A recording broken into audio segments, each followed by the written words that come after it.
Hello बच्चों, good afternoon. बच्चों, आज हम हिंदी की पाठ्य पुस्तक अविरल पाठ 6 हमारा तिरंगा झंडा, इस पाठ का आज हम रिवीजन करेंगे। हमने इस पाठ को भाग 1, भाग 2 और भाग 3 में पढ़ा। आज उसी को संक्षिप्त में दोहराते हुए इस पाठ में का हम अभ्यास कार्य भी करेंगे। यानी कि इससे पूर्व कक्षा में हमने जो पाठ पढ़ा था उसी को संक्षिप्त में दोहराते हुए उसी पाठ का अभ्यास कार्य करेंगे। हमारा तिरंगा झंडा, इस पाठ में तिरंगे से संबंधित कुछ महत्वपूर्ण जानकारी इस पाठ में बताई गई है, यानी कि दी गई है। किसी भी देश के लिए झंडा उसकी आज़ादी का प्रतीक होता है। झंडे में प्रमुख 3 रंग है: केसरिया, सफेद और हरा। केसरिया रंग बलिदान का प्रतीक है। सफेद रंग शांति और सच्चाई का प्रतीक है। हरा रंग हरियाली और खुशहाली का प्रतीक है। ये तीनों रंग भारत के बलिदान, शांति, एकता, खुशहाली को दिखाते हैं।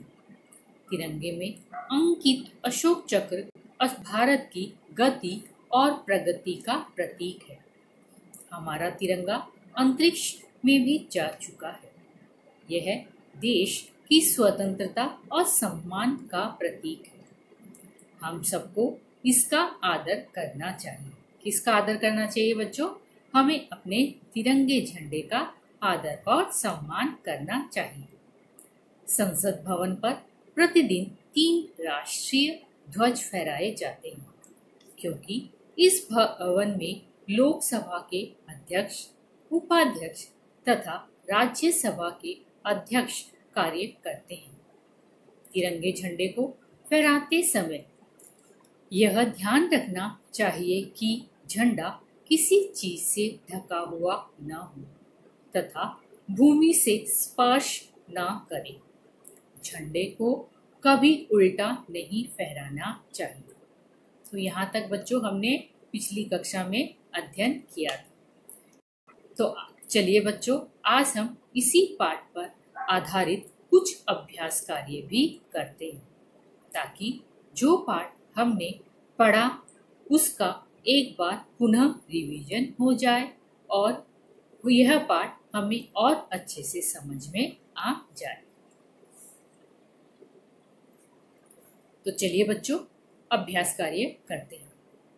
संसद भवन पर प्रतिदिन 3 राष्ट्रीय ध्वज एक साथ क्यों फहराए जाते हैं? उसका उत्तर दिया है, संसद भवन पर प्रतिदिन 3 राष्ट्रीय ध्वज इसलिए फहराए जाते हैं क्योंकि इस भवन में लोकसभा के अध्यक्ष, उपाध्यक्ष तथा राज्यसभा के अध्यक्ष कार्य करते हैं।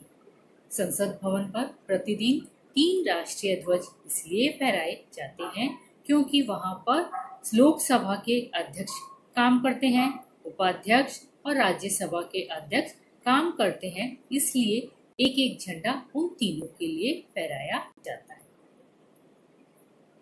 यहाँ पे बच्चों देखिए 2 वाक्य दिए हैं। यह देश हमारा है। भवन पर झंडा फहराया जाता है। भवन पर झंडा फहराया जाता है। यह देश हमारा है। इन वाक्यों में ये दोनों शब्द पुल्लिंग है। देखा यहाँ पे बच्चों, पुल्लिंग। पुल्लिंग और स्त्रीलिंग किसे कहते हैं? चलिए थोड़ा सा उसके बारे में जान लेते हैं। लिंग 2 तरह के होते हैं। एक होता है पुल्लिंग और दूसरा होता है स्त्रीलिंग। जिस जाति से स्त्री जाति का बोध होता है उसे हम कहते हैं स्त्रीलिंग, और जिस जाति से हमें पुरुष जाति का बोध होता है उसे हम कहते हैं पुल्लिंग। तो यहाँ पे बच्चों अभ्यास कार्य दिया है, हमें लिंग पहचान कर बताना है। तो यहाँ पे बच्चों देखिए, देश में कौन सा लिंग है बच्चों? पुल्लिंग। देश में कौन सा है? पुल्लिंग। झंडा झंडे में भी पुल्लिंग।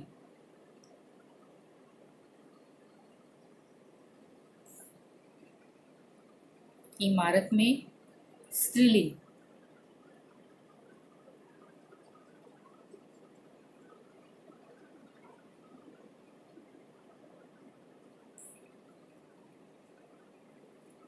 एकता में भी स्त्रीलिंग।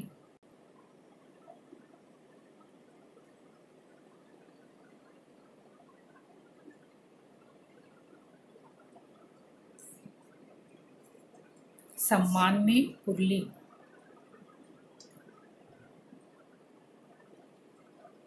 सम्मान में पुल्लिंग। आजादी में स्त्रीलिंग।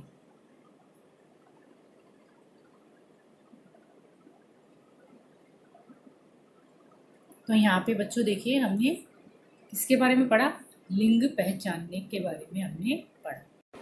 तो चलिए बच्चों अभी एक और अभ्यास कार्य करते हैं। हमारा यह तिरंगा कहाँ जा चुका है। हमारा यह तिरंगा कहाँ जा चुका है बच्चों? अंतरिक्ष में जा चुका है।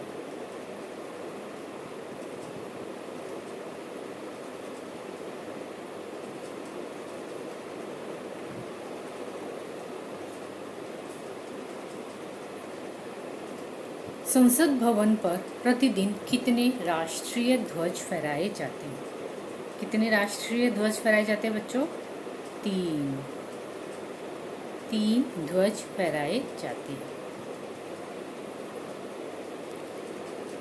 अभी यहाँ पे बच्चों देखिए संयुक्त व्यंजन, जैसे कि नाम से ही पता चलता है, संयुक्त यानी जो 2 वर्णों से मिला, जो 2 वर्णों से मिला हो या वर्णों के मेल से बना हो, उसे हम संयुक्त व्यंजन कहते हैं।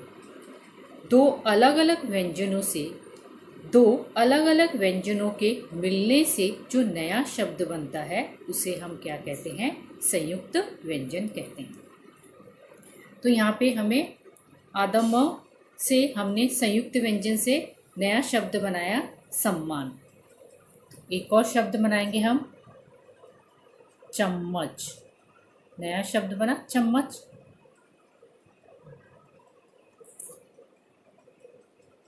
दूसरा दिया है आधा क और य, क्या बना? क्या। तो 2 और शब्द हमें संयुक्त व्यंजन के बनाने हैं। तो क्यारी,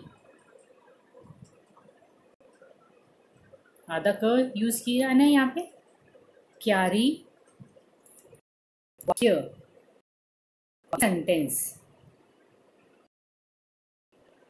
2 शब्द बनाए हमने। अभी एक और उदाहरण मैं बच्चों आपको बताती हूँ। यहाँ पे देखिए बच्चों आधा न और पूरा न, इससे हमें 2 और संयुक्त व्यंजन के शब्द बनाने। तो क्या बनाएंगे यहाँ पे? पहला जैसे मैंने बनाया यहाँ पे अन्न, अन्न यानी अनाज। दूसरा मैंने बनाया प्रसन्न, प्रसन्न होना यानी खुश होना। तो दोनों संयुक्त व्यंजन हमने आधा न और पूरा न को जोड़कर क्या बनाए? नए शब्द बनाए। अभी यहाँ पे बच्चों देखिए र के विभिन्न चिन्हों वाले 3 शब्द बनाइए। यहाँ पे बच्चों देखिए एक र ऐसा रहता है, जैसे यहाँ पे दिया है राकेश, तो इसका हमें दूसरा शब्द बनाना है। जैसे मैंने बनाया रवि, रजनी, बनाया ना। ऐसे ही अभी ये वाला दूसरा जो र है,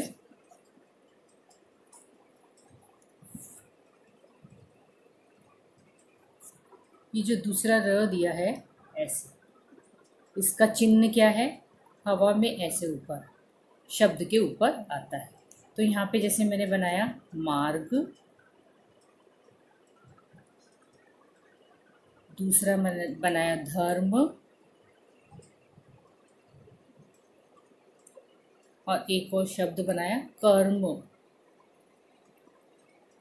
तो र के चिन्हों का प्रयोग किया गया है। अभी तीसरा जो है र, इसका चिन्ह ऐसे होता है। तो इससे हम शब्द बनाएंगे ड्रम, ट्रक,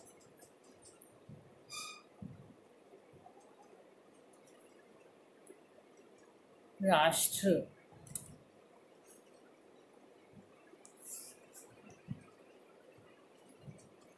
अभी एक और र ऐसे आता है जिसका चिन्ह इस तरह से रहता है। जैसे यहाँ पे अभी मैं शब्द बना रही हूँ चक्र। दूसरा मैंने बनाया प्रणाम।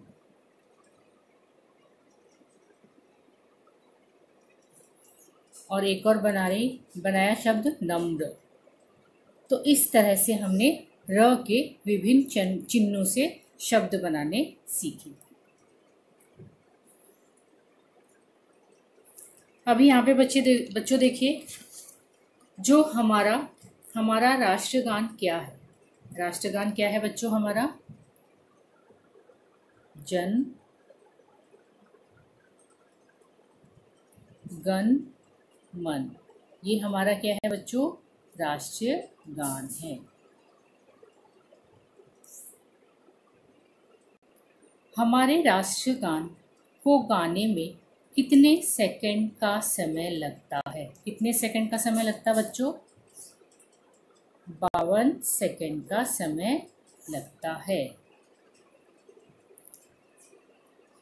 हमारा राष्ट्रीय गीत कौन सा है? कौन सा है हमारा राष्ट्रीय गीत? वंदे मातरम। हमारा राष्ट्रीय गीत क्या है बच्चों? वंदे मातरम।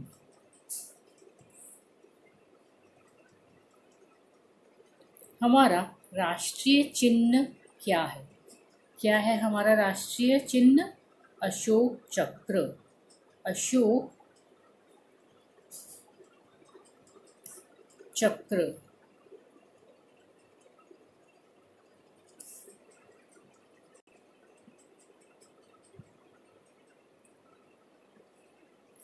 हमारा राष्ट्रीय ध्वज विश्व के सबसे ऊंचे शिखर माउंट एवरेस्ट पर कब फहराया गया?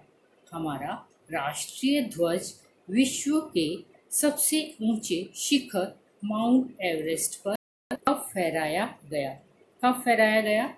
29 मई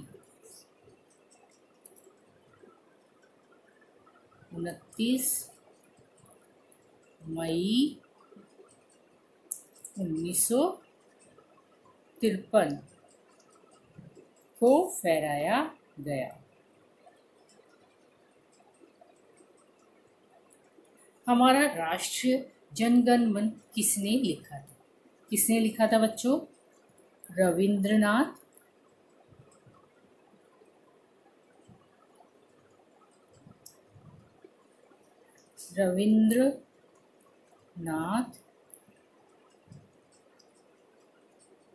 टैगोर ने लिखा था।